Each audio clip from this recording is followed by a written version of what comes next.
ഞാൻ ഈ നമ്പർ 7 എന്നുള്ള ആ നമ്പർ കാണുമ്പം എൻ്റെ മനസ്സിൽ ആദ്യം ഓടിയെത്തുന്നത് നമ്മുടെ ക്രിസ്ത്യാനോ റൊണാൾഡോയാണ്.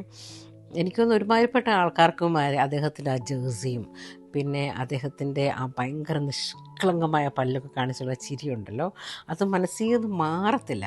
പിന്നെ അദ്ദേഹം കളിക്കുന്നത് നമ്മൾ കാണുമ്പോൾ തന്നെയാണല്ലോ നമുക്കങ്ങ് ഭയങ്കര സ്പിരിറ്റാണ് അത് കാണുമ്പം. ആ ഓഡിയൻസിനെ എല്ലാത്തിനെയും അദ്ദേഹം അതിലോട്ടങ്ങ് ഇൻവോൾവ് ചെയ്യിക്കുന്ന പോലെയാണ് നമ്മൾ അദ്ദേഹത്തെ ഫുട്ബോൾ കളിക്കുന്ന കാണുമ്പോൾ തന്നെ ഭയങ്കര രസമാണ് കേട്ടോ. യഥാർത്ഥത്തിൽ റൊണാൾഡോ എന്നുള്ള വ്യക്തി വെൻ ഹി ഫുട്ബോൾ ബിഗിൻസ് ആയപ്പം ഈ നമ്പർ അല്ലായിരുന്നു അദ്ദേഹത്തിന്. ലേറ്ററിൽ അദ്ദേഹത്തിന് കിട്ടിയതായി നമ്പർ എന്നാണ് പറയുന്നത്. കാരണം ബിക്കോസ് ഒത്തിരിയും വളരെ ഫേമസ് ആയിട്ടുള്ള ആൾക്കാരൊക്കെ ഈ നമ്പർ 7 ജേഴ്സി ഇട്ടിട്ടുള്ളത് കൊണ്ട് അദ്ദേഹത്തിന് പിന്നീട് ആരോ ഈ നമ്പർ കൊടുത്ത ആണെന്നാണ് നമ്മൾ അറിയുന്നത്. ബട്ട് എന്താണെങ്കിലും നമ്പറിനകത്ത് ആക്ച്വലി പ്രത്യേകിച്ച് കാര്യമൊന്നുമില്ല. നമ്മളിപ്പോൾ ഏത് നമ്പറിൽ ഡേറ്റ് ജനിക്കുന്നു, ഏത് ഡേറ്റിൽ കല്യാണം കഴിക്കുന്നു, അങ്ങനെ നമ്പറിൽ ആക്ച്വലി കാര്യമൊന്നുമില്ല. ബട്ട് സ്റ്റില് ഈ നമ്പർ 7 എന്ന് പറയുന്ന നമ്പർ ഭയങ്കര ഒരു വ്യത്യസ്തമായൊരു നമ്പറാണ്. റൊണാൾഡോ തന്നെയും ലോകം ഒരു ഫുട്ബോളിൻ്റെ ചരിത്രത്തിലെ ഒരു ഇതിഹാസ പുരുഷനായിട്ട് അദ്ദേഹത്തെ അറിയപ്പെടുന്നു.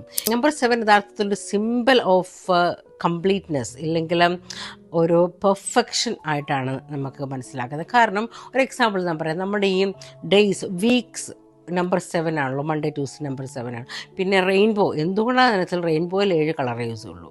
പിന്നെ നമ്മുടെ 7 വണ്ടേഴ്സ് ഓഫ് ദി വേൾഡ്, നമ്മുടെ താജ്മഹൽ അതിൻ്റെ അകത്ത് ഒന്നാണല്ലോ, അതും 7 ആയിട്ടാണ് ഇരിക്കുന്നത്. പിന്നെ ഈ മ്യൂസിഷ്യൻസിനൊക്കെ ഈ മ്യൂസിക് എന്ന് പറഞ്ഞ ഈ ലോകത്ത് ഭയങ്കര ഒരു മനുഷ്യനെ ഇങ്ങനെ അട്രാക്റ്റ് ചെയ്യുന്ന കാര്യമാണല്ലോ, മനുഷ്യനെ മൊത്തത്തിൽ ഇങ്ങനെ എടുക്കുന്ന കാര്യമല്ലേ.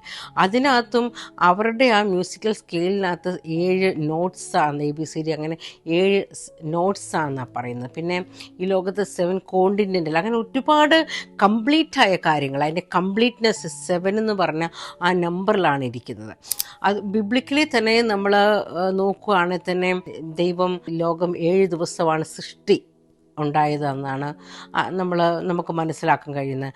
അതുപോലെ തന്നെ യേശുവിൻ്റെ ആ ലാസ്റ്റ് ടൈമിൽ ക്രൂസിൽ കിടന്നുകൊണ്ട് 7 വാക്ക് പറഞ്ഞു എന്നാണ് നമുക്ക് അറിയാൻ പറ്റുക. Last well it's all finished എന്ന് പറഞ്ഞാൽ എല്ലാം കംപ്ലീറ്റ് ആയി എന്ന് പറഞ്ഞു. അങ്ങനെ ആ നമ്പറിന് അങ്ങനെയൊക്കെ ഭയങ്കര ഒരു പല രീതിയിൽ നോക്കുമ്പോൾ നമ്പർ 7 ഈ സയൻറ്റിസ്റ്റും അങ്ങനെ പല ആൾക്കാരും ഒത്തിരി ഒരു ഭയങ്കര ഇമ്പോർട്ടൻ്റ് ഉള്ളത് എന്തൊക്കെയോ ഒരിതുള്ളതായിട്ട് നമ്മൾ പറയുന്നുണ്ട്. എനിക്കതിനെക്കുറിച്ച് കൂടുതൽ അറിയത്തില്ല. എന്താണെങ്കിലും റൊണാൾഡോയെ വെച്ച് നോക്കുമ്പം അദ്ദേഹം താഴെ ഒരു ദരിദ്രമായ കുടുംബത്തിൽ ജനിച്ച് വളർന്ന് ഫുഡ് പോലും കഴിക്കാനില്ലാതെ വളർന്ന്, പക്ഷേ അദ്ദേഹത്തിന് ഭയങ്കര ഡിറ്റർമിനേഷനായിരുന്നു അദ്ദേഹത്തിൻ്റെ ലൈഫിൽ.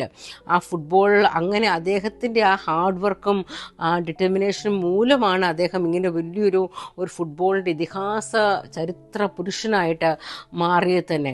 അതുകൂടാതെ തന്നെ അദ്ദേഹം ഒരുപാട് പേരെ സഹായിക്കുക, അങ്ങനെ ഒരു ഭയങ്കര കൈൻഡ് ഹാർട്ട് ഉള്ള മനുഷ്യനായിട്ടാണ് നമ്മൾ അറിയാൻ പറ്റുന്നത്. അദ്ദേഹം ചെറുപ്പത്തിൽ ഞാൻ എവിടെയോ വായിച്ചതാണ്, ഫുഡ് കഴിക്കാനില്ലാഞ്ഞ സമയത്ത് ഏതോ ഒരു ലേഡി അദ്ദേഹത്തിന് ബർഗർ കൊടുത്തത് കൊണ്ട് പിന്നീട് അദ്ദേഹം ഫേമസ് ഒക്കെ ആയതിനു ശേഷം ആ ലേഡിക്ക് ഒരു റെസ്റ്റോറൻറ്റ് തന്നെ വെച്ച് കൊടുത്തു. അങ്ങനെ അതുപോലെ പാവങ്ങളെ സഹായിക്കുന്ന ഒരു മനസ്സൊക്കെ അദ്ദേഹത്തിന് അങ്ങനെയാണ് കിട്ടിയെന്ന് പറയുന്നത്. What ever it is, number 7 I like the number.